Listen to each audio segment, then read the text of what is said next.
Ito po ay ilan lamang sa mga paraan kung paano matutulungan na gumaling sa depresyon ang taong may ganitong sakit. Una, huwag baliwalain ang nararamdaman nila. Huwag silang baliwalain at tratuhin na parang normal o wala lang. Dahil kapag ganon, parang wala kang pakialam sa nararamdaman nila. Kailangan mong pahalagahan at ipakitang naintindihan mo ang nararamdaman o pinagdadaanan nila. Dahil kapag nakita nilang nag-aalala ka para sa kanila, isang malaking bagay ito para sa kanila na kahit papaano ay maibsan ng lungkot na kanilang nararamdaman. Gusto mo, turuan kita mag-solve niyan? Turuan kita? Akin na. Turuan kita. Enrico, shake hands lang. Uwi na kami.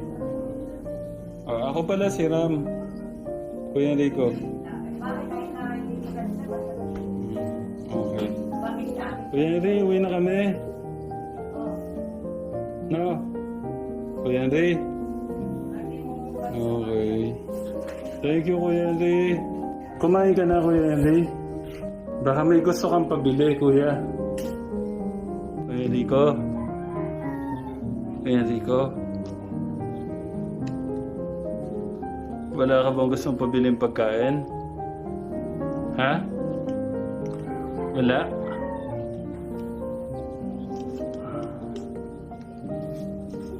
Okay. Thank you, Kuya.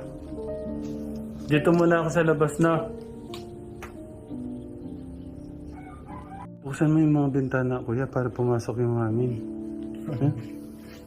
Kasi kawawa yung mga kapatid mo. Kuya Brian, okay lang kausapin natin yung mga kapatid mo. Okay, kaya lang po sa... Pwede samahan mo kami. Pero okay lang ba yung mo? Nararamdaman mo? Wala kang gumugulo dyan sa isip mo, ganun? Wala. Wala naman. Wala ka bang mga tanong, ganun, sa buhay? Ha? Wala. Sa akin na lang. Baka pwede mong i-share sa akin.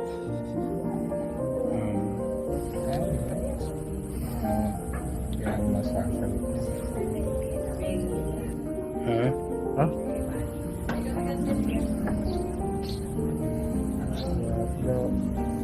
Wala bro.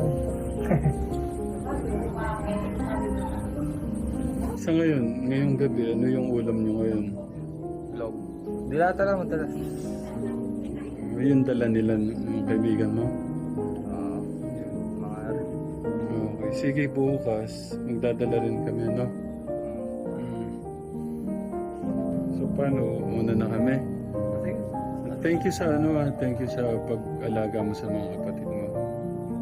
Tsaka yung sakripisyo mo, yung pag-aalaga mo sa kanila, yung pagpapakain mo sa kanila, na? Kuya Brian, please.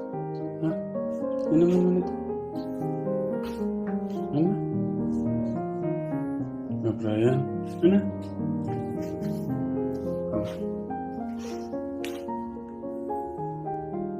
Kuya Brian, sige na.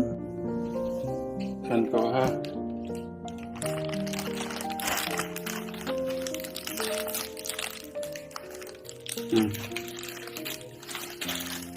Kaya, sige na.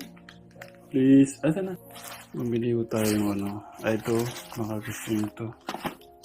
Saka ito.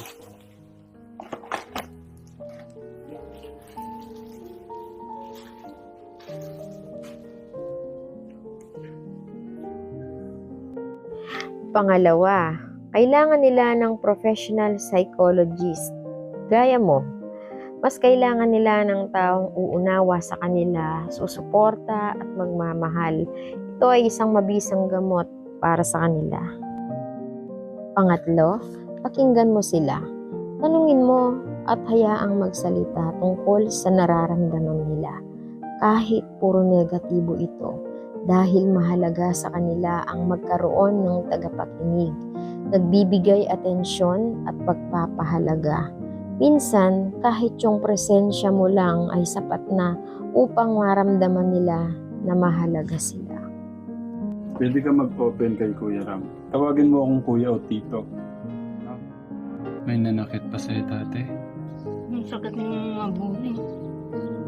Ah, Sino ang pupuli sa'yo? Ha? Ate? ano sila nang babuli? Paano ka binubuli? Nakakait mo ng pangit yan. Hmm. Hindi ka naman pangit ha? Ba't ka natatakot? Lagi ang pinagtitripang but. Yung tinatali yung bago subuan. Pang-apat, intindihin ang nararamdaman niya. Kahit nasa ganyang kalagayan siya, karapatan niyang bigyan ng importansya ang kanyang saloobin. Hindi mo man gaanong maunawaan, malaking tulong ang nagagawa ng simpleng pangunawa. Kaya't mahalagang intindihin mo ang nararamdaman at sitwasyon niya upang matulungan mo siyang iwaksi ang mga bagay na magpapaliit ng tingin niya sa sarili. Paganda-ganda mo. Ang ganda-ganda mo, Ate Crystal. Yung tinulong kaibigan, sinabi ng pa. Yung tinuring mong kaibigan, sinabihan kang pangit. Ako yan, Rico, ang pogi mo. Huwag ka naman mahiya pa. I can show you the world. Nagkakanta ka, kuya? Hindi ko. Ayaw. Ang ganda ng ating Ate Crystal ah. Parang model lang ah. Oh. Anak, ba't sobra namang napaka-bihis na bihis ka yata? Meron ka yatang pinagagandahan. Pinagagandahan mo yata yung may crush sa'yo eh. Hindi ba? Panglima, laging magpakita ng suporta. Ang taong nakakaranas ng depresyon ay maaaring nahihirapang humingi ng tulong sa iba. Kaya importante ang pagpapakita na lagi kang nandyan para ipakita ang iyong pagmamahal at suporta sa mga panahong kailangan nila ito. Ang pagpaparamdam na mahalaga sila para sa iyo ay malaking tulong upang makabangon siyang muli at lumaban. Siguradong ma-appreciate niya ang kusamang pagpapakita ng support. Thank you, Ate Crystal, sa time na. Thank you din sa nagtiwala ka sa akin na i-open sa akin yung mga gusto mong sabihin na.